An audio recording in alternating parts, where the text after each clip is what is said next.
Hi, Nicole Marie Finch here. Thank you for watching my health and mindset blog. I'm excited to have you here watching today's video because I want to tell you how you can start to keep your mind to yourself. Because here's the thing.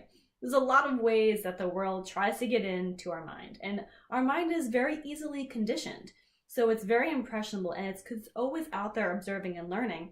So it wants to bring that information in to figure out how it can work best and how it can keep you safe and move you forward. And the world has a great fun influencing that. Influences our thought process, our behaviors, and specifically talking about, society, social media, TV, even your friends and family do this, even if they're not even aware that they're doing it. So how can we keep our mind to ourselves? Now, one of the biggest ways that our minds get hacked, so to speak, is through marketing and advertising, because they want us to buy their stuff, and they know that they can get us to buy. They know how we work, and so they know they can get us to buy their stuff through a couple of tricks. One is confusing happiness with reward. And I talked about this in a prior video, and so if you haven't watched that one, definitely go back, check that out. Because what they're doing is trying to make us think that things will make us happy, but really just going to give us a rush of reward feelings, and that's going to dissipate very quickly. And so they're trying to get us buy their stuff by doing that. They're trying to convince us that their product is going to bring us happiness, and they're sneaky about doing this because they know how our mind works. They know the kinds of things to put into the advertising to draw us to that. So they either will do it that way, where they try to show you that these products are going to bring you happiness, which they're not. For the most part, it's just going to give you a rush of reward, which is going to make it harder to find the happiness. Or they might convince you that you have some problem, and therefore you need their product to solve the problem. And here's the thing. Advertising, it's not all bad. There are lots of good people trying to put good things out there. But some of these big corporations trying to convince us to buy, their sugary drinks that we don't really need, for instance. Here's the things that we can do to keep your mind to yourself. And that way you get to choose what you want to purchase, what you want to buy, and not have some voodoo thing happening where they're influencing and hacking your mind to think you need that thing. Does that make sense? So this way, you are making the decision yourself. You are not having the decision be planted in your mind. You are consciously choosing what you want to buy, what you want to put your money towards, what you want to put your time towards, versus having these companies make the decision for you. Because what they do in these advertisements is they're often talking to your subconscious mind, because the subconscious mind is the one that's really making the decisions that you make every day. Your conscious mind, not so much. 90%, at least 90% of all the decisions that you make in a single day are made on autopilot, driven by your subconscious. And your subconscious is kind of that mind in the back of your head. It doesn't really see the world so much. It just kind of absorbs it all.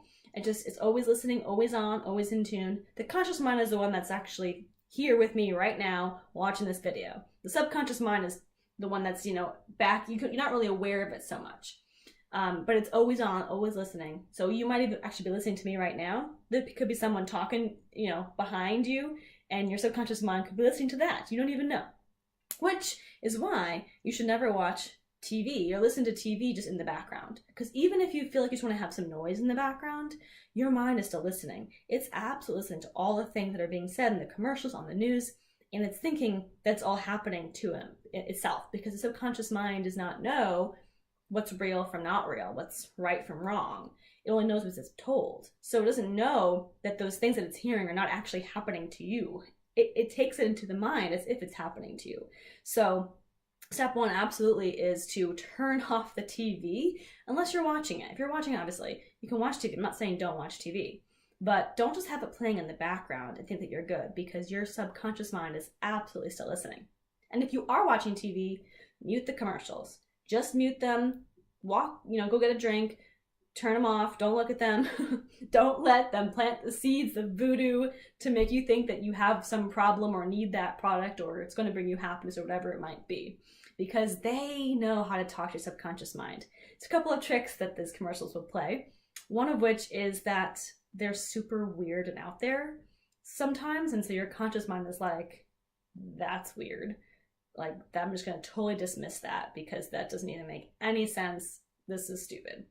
And that's exactly what they want, because if your conscious mind moves to the side, then they've got better access to the subconscious mind that's making all those decisions. That's going to then be driving your behavior.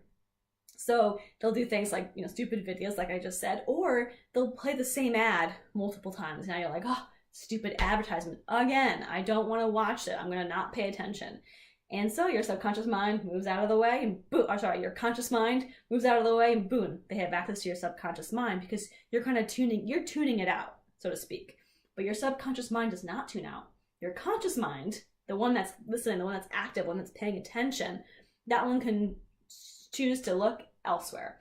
And that means they have direct access to your subconscious, that mind in the back that's making all those decisions.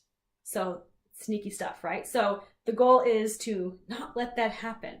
So first of all, don't let the TV just play in the background without you paying attention, because your subconscious mind is absorbing things because your conscious mind is busy doing other things. So your subconscious is just going to be absorbing it all like crazy.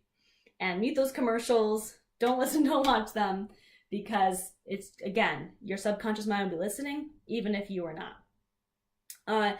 Another way that you can try to keep your mind to yourself is when you do hear an ad or see something, pay attention to how you feel in your body, because if you see some kind of ad and it's planting some seed that you're kind of like, I don't think I want that seed to be planted, you can back it up with different self-talk.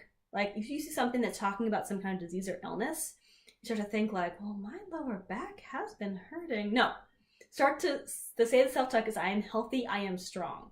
It sounds ridiculous, but we want to make sure our programs are the strongest, because no matter what, there's going to be programs in the back of our mind that our subconscious is using to help us, guide our behaviors, guide our actions, guide our thoughts, all that good stuff.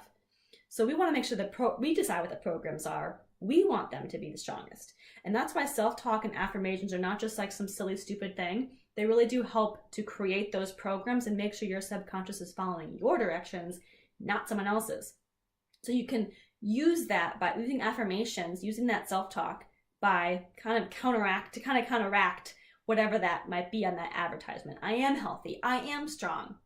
Those are the kinds of things. I am successful. I am confident. Whatever it might be that you need to say to counteract that. And it is really important. It sounds silly, I know, but it really does work, and it really can help to create that divide so you're not going to be a sponge, because we're way more sponge-like than we often realize. And so you can create that boundary so that you can keep your mind to yourself. You are the one that decides if you need that product. You know that you are healthy and you can go and achieve that thing.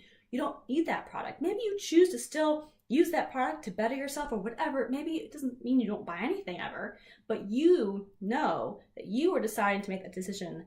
You are deciding to choose to buy that product because you decided that. Not because they planted some seed and got your subconscious mind all going, down the rabbit hole. So hope those quick tips help. Of course, you can just avoid electronics altogether, but then you wouldn't get to see my beautiful blog videos. So I wouldn't recommend that.